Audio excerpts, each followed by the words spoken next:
Hi everyone, Nina here. Thanks for joining me today to create the last page of the holiday art journal that I started in December. So let's begin.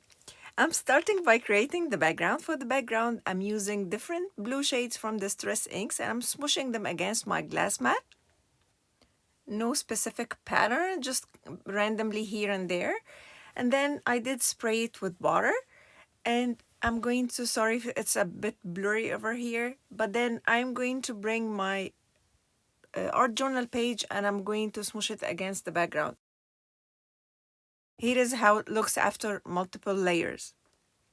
I'm then going to bring my Distress ink pad, the color Vintage Photo, and then lightly with my blender, I'm going to blend all around the edges because today's art journal page, I wanted to look a little vintage.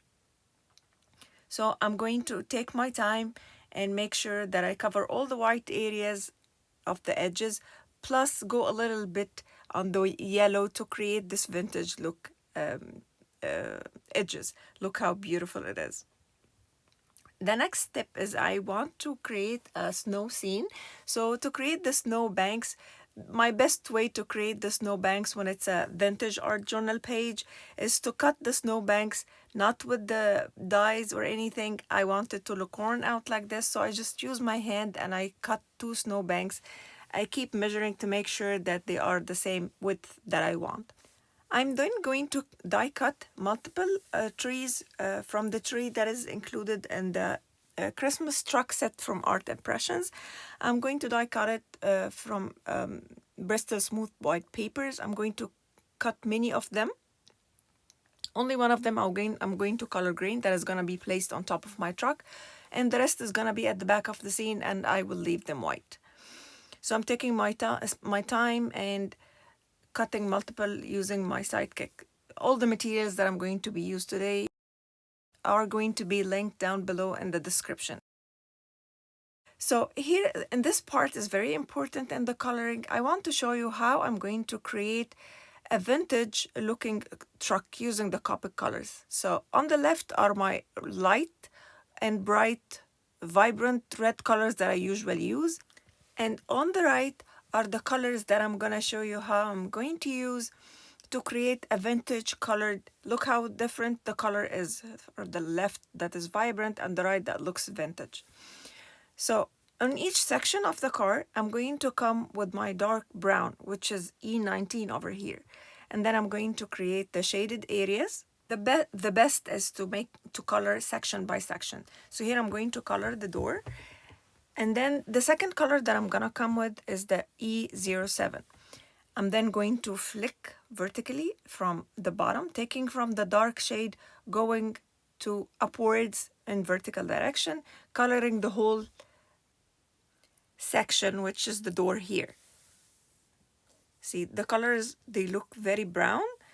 It does not at all look like it is red. Just bear with me. I promise you it will look like vintage red. So I'm going to finish this section with my lighter brown, which is E07.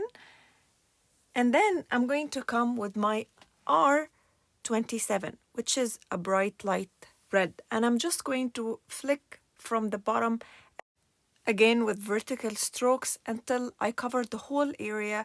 And it's just going to create this beautiful red that, look how this color on its own, how red and vibrant it is. But when it's added to the brown, it creates this beautiful vintage colored red. I'm coming here with my white gel pen. Usually the red does bleed while you're coloring, so no one is gonna know. I'm just going to color over it with my white gel pen and it's not gonna show. So this is how the car looks like. Beautiful, beautiful vintage red color. Then I'm going to add with my white gel pen highlights here and there to show the fullness or the roundness of the tire covers. And then for the snow, I usually do not like to shade with light gray. I usually use my BG10 to give this shadows to the snow, so how it looks very vibrant and live. Then I'm gonna keep coloring the same way.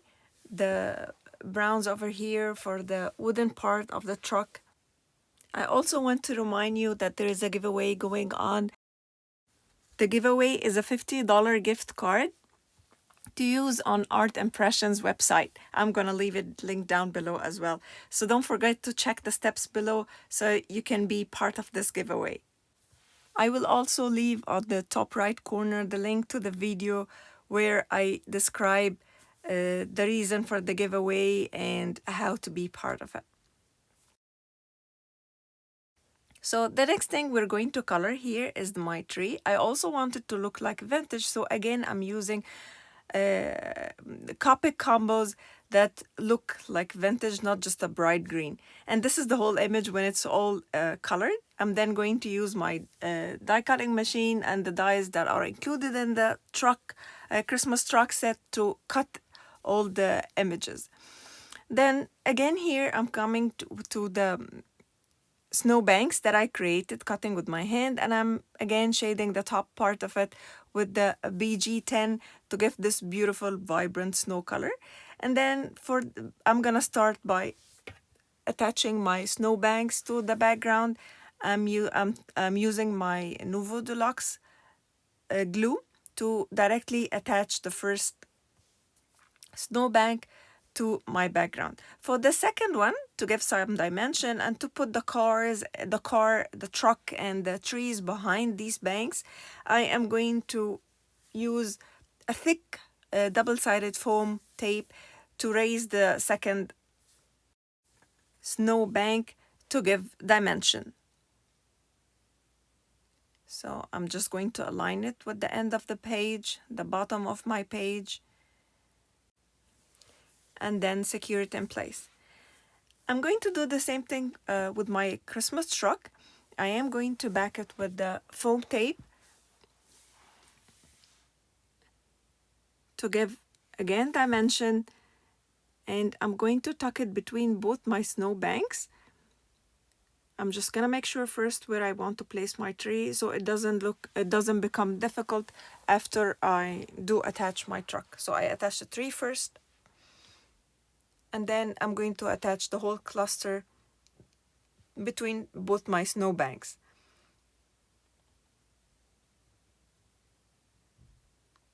It's a very easy page.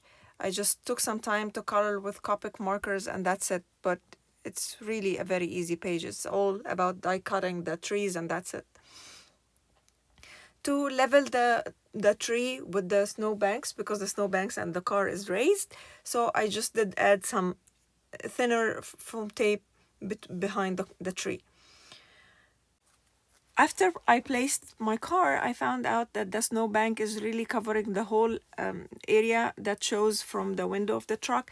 That looks like that truck is does not have a window. So I am going to cut a little bit of the snowbank to show a little bit of the sky using my X-Acto knife. Next step, I am going to start creating the scene behind my Christmas truck. So I'm going to attach some of the trees directly with the Nuvo glue, and others I'm going to raise them a little bit with the thick paper behind, and the frontmost trees I'm going to raise them with foam tape. I'm gonna take my time here and change where I want them. I'm gonna keep playing with the trees and I'm gonna change their locations until I'm finally happy with how each one of them is placed. So I'm going to start by my left side, and I did put 2 trees on the left, and then I'm going to attach 2 other or 3 I think on the right side. So I did create this page for one of Art Impression Challenge. It was to create any project with diamonds and pearls. So I am going by the end to attach some of my gems and diamonds and pearls and enamel dots, of course, to embellish the art journal page at the end. So here's the part where I put my trees, stack them on top of each other. to create beautiful tree clusters on the right and the left, trying to balance everything with the Christmas truck. So for the giveaway, it is basically to say thank you so much, because we're now a family of 1,000 subscribers on YouTube. I think when I'm recording this, we're 1,100 subscribers. So this is just to say thank you guys for your trust and your support over here on YouTube, for commenting and liking and watching today. So do check in the description below where you're going to find all the supplies that I'm going to use, and you will also find the steps how to be part and enter the giveaway. So this is the part where I start attaching my gems. My best way to attach any tiny bits and pieces like this, gems or pearls like this on my art journal page, is to place everything where I want it to be without attaching it or anything, until I'm happy with how my project looks like. And then I'm going to bring my jewel picker and pick one by one with my left hand, and then place a dot of the glue with my right hand and place back the gem. Makes it very easy. So this is how it looks at the end. Look how beautiful the gems are. They just added a beautiful finish to the whole art journal page. It looks so beautiful. So I'm bringing here the art journal that I started. These are the pages that were so far covered. I think there are some at the back. I think this is a page number 5 or 6. And I'm slowly going to attach it back to where it belongs on my art journal. This was so much fun to create with you guys. I hope you had fun. I hope you had a very Merry Christmas and you have an amazing New Year. Thank you so much for watching, and I will see you next time. Bye!